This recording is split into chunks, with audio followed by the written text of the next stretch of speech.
Banner ಗಲಾಟೆಯ ಬಗ್ಗೆ ಮಾಹಿತಿಯನ್ನ ಪಡೆದಿರುವಂತಹ CM Siddaramaiah ಶಾಸಕ ಭರತ್ ರೆಡ್ಡಿ ಹಾಗೆಯೇ ಸಚಿವ ಜಮೀರ್ರಿಂದ ಮಾಹಿತಿಯನ್ನು ಪಡೆಯುವಂತಹ ಕೆಲಸವನ್ನು ಮಾಡಿದ್ದಾರೆ. ಗಲಾಟೆ ಮತ್ತು ಯುವಕನ ಸಾವಿನ ಕುರಿತು ಸಿಎಂಗೆ ಮಾಹಿತಿಯನ್ನು ನೀಡಲಾಗಿದೆ.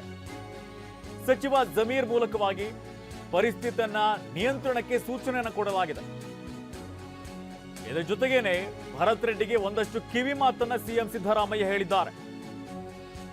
ಈಗಾಗಲೇ ಬಳ್ಳಾರಿಯಲ್ಲಿ ಬಿಗುವಿನ ವಾತಾವರಣ ನಿರ್ಮಾಣವಾಗಿದೆ. ಆರೋಪ ಪ್ರತ್ಯಾರೋಪಗಳು ಜೋರಾಗಿ ನಡೀತಾ ಇದೆ. ಈಗ ಸಿಎಂ ಸಿದ್ದರಾಮಯ್ಯ ಮಾಹಿತಿಯನ್ನ ಪಡೆಯುವಂತ ಕೆಲಸವನ್ನ ಮಾಡಿದ್ದಾರೆ. ನಾರಾ ಭರತ್ ರೆಡ್ಡಿ ಹಾಗೇನೆ ಜಮೀರ್ ಅಹಮದ್ ಅವರಿಂದ ಈಗ ಮಾಹಿತಿಯನ್ನ ಪಡೆಯುವಂತ ಕೆಲಸವನ್ನು ಮಾಡಿದ್ದಾರೆ. ತೋರಣಗಲ್ನ ಜಿಂದಾಲ್ ಏರ್ಪೋರ್ಟ್ ನಲ್ಲಿ ಭೇಟಿ ಮಾಡಿದ್ದಾರೆ. ಬ್ಯಾನರ್ ಗಲಾಟೆಯ ಬಗ್ಗೆ ಇಂಚಿಂಚು ಮಾಹಿತಿಯನ್ನು ಪಡೆಯುವಂತಹ ಕೆಲಸವನ್ನ ಮಾಡಿದ್ದಾರೆ. ಇದರ ಜೊತೆಗೇನೆ ಭರತ್ ರೆಡ್ಡಿಗೆ ಒಂದಿಷ್ಟು ಕಿವಿ ಮಾತನ್ನ ಹೇಳುವಂತ ಕೆಲಸವನ್ನ ಮಾಡಿದ್ದಾರೆ. ಯಾವುದೇ ಕಾರಣಕ್ಕೂ ಕೂಡ ದುಡುಕಿನ ನಿರ್ಧಾರಗಳನ್ನ ತೆಗೆದುಕೊಳ್ಳಬಾರದು, ಜೊತೆಗೇನೆ ಹೇಳಿಕೆಗಳನ್ನ ಕೊಡಬಾರದು ಅನ್ನುವಂತ ರೀತಿಯಲ್ಲಿ ಕಿವಿ ಮಾತನ್ನ ಹೇಳಿದ್ದಾರೆ. ಮೃತ ರಾಜಶೇಖರ್ ನಿವಾಸಕ್ಕೆ ಸಂಸದ ತುಕಾರಾಂ ಭೇಟಿ ಕೊಟ್ಟಿದ್ದಾರೆ. ರಾಜಶೇಖರ್ ಕುಟುಂಬಸ್ಥರಿಗೆ ಸಾಂತ್ವನ ಹೇಳಿರುವಂತಹ ಸಂಸದರು ರಾಜಶೇಖರ್ ಕುಟುಂಬಕ್ಕೆ 2 ಲಕ್ಷ ರೂಪಾಯಿ ಧನ ಸಹಾಯವನ್ನ ನೀಡಿದ್ದಾರೆ. ತಾಯಿ ತುಳಸಿ ಹೆಸರಿನಲ್ಲಿ 2 ಲಕ್ಷ ಚೆಕ್ ನೀಡಿರುವಂತಹ ಸಂಸದ ತುಕಾರಾಂ ಸಾಂತ್ವನ ಹೇಳಿ ಧೈರ್ಯವನ್ನ ತುಂಬುವಂತ ಕೆಲಸವನ್ನ ಸಂಸದ ತುಕಾರಾಂ ಮಾಡಿದ್ದಾರೆ. ಇದೇ ಬ್ಯಾನರ್ ಗಲಾಟೆಯಲ್ಲಿ ರಾಜಶೇಖರ್ ಬಲಿಯಾಗಿದ್ದ. ಈತನ ಕುಟುಂಬಕ್ಕೆ ಸಾಂತ್ವನ ಹೇಳುವಂತಹ ಕೆಲಸವನ್ನ ಸಂಸದರು ಮಾಡಿದ್ದಾರೆ. ಜೊತೆಗೆ ರಾಜಶೇಖರ್ ಕುಟುಂಬಕ್ಕೆ 2 ಲಕ್ಷ ರೂಪಾಯಿ ಧನ ಸಹಾಯವನ್ನು ಕೂಡ ಮಾಡಿದ್ದಾರೆ. ತಾಯಿ ತುಳಸಿ ಹೆಸರಿನಲ್ಲಿ 2 ಲಕ್ಷ ರೂಪಾಯಿ ಚೆಕ್ ಅನ್ನ ನೀಡುವಂತಹ ಕೆಲಸವನ್ನ ಸಂಸದ ತುಕಾರಾಂ ಮಾಡಿದ್ದಾರೆ. ಅವರ ಮನೆಗೆ ಭೇಟಿ ನೀಡಿ ಕುಟುಂಬಸ್ಥರಿಗೆ ಸಾಂತ್ವನ ಹೇಳುವಂತಹ ಕೆಲಸವನ್ನು ಮಾಡಿದ್ದಾರೆ. ಫ್ಲೆಕ್ಸ್ ಗಲಾಟೆಯಲ್ಲಿ ರಾಜಶೇಖರ್ ಬಲಿಯಾಗಿದ್ದ, ಗುಂಡೇಟಿಗೆ ಬಲಿಯಾಗಿರುವಂಥದ್ದು. ಇದೇ ವೇಳೆ ಸಂಸದ ತುಕಾರಾಂ ಅವರು ರಾಜಶೇಖರ್ ಮನೆಗೆ ಭೇಟಿ ಕೊಟ್ಟಿದ್ದಾರೆ. ನನ್ನ ಪುತ್ರ ಪವನ್ ನೆಜ್ಜೂರ್ ತನ್ನ ಜವಾಬ್ದಾರಿ ಮರೆತಿಲ್ಲ. ಗಲಾಟೆ ಆದ ತಕ್ಷಣವೇ ಸ್ಥಳಕ್ಕೆ ತೆರಳಿ ಪರಿಸ್ಥಿತಿಯನ್ನ ನಿಭಾಯಿಸಿದ್ದಾರೆ.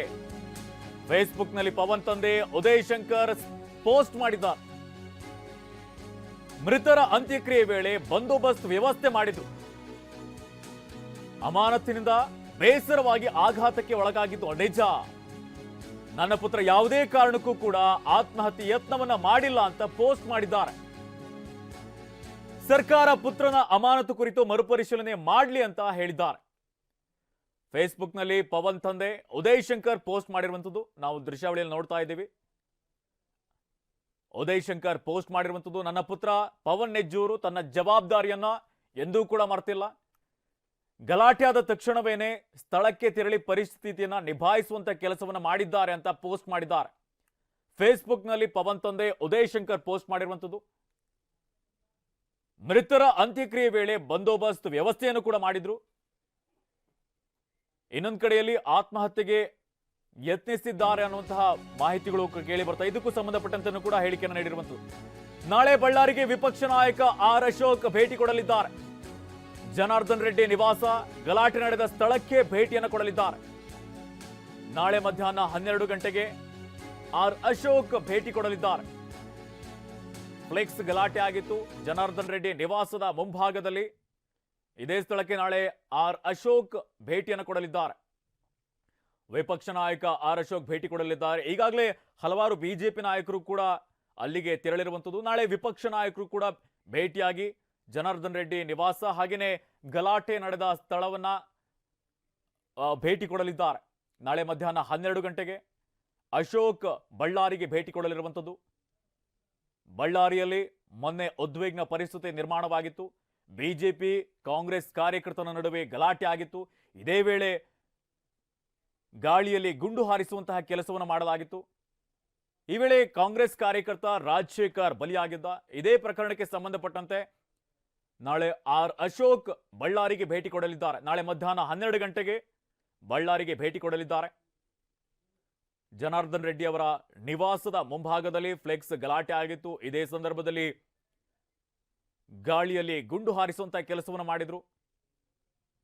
ಇದೇ ವೇಳೆ ಕಾಂಗ್ರೆಸ್ ಕಾರ್ಯಕರ್ತ ರಾಜಶೇಖರ್ ಕೂಡ ಬಲಿಯಾಗಿದ್ದ.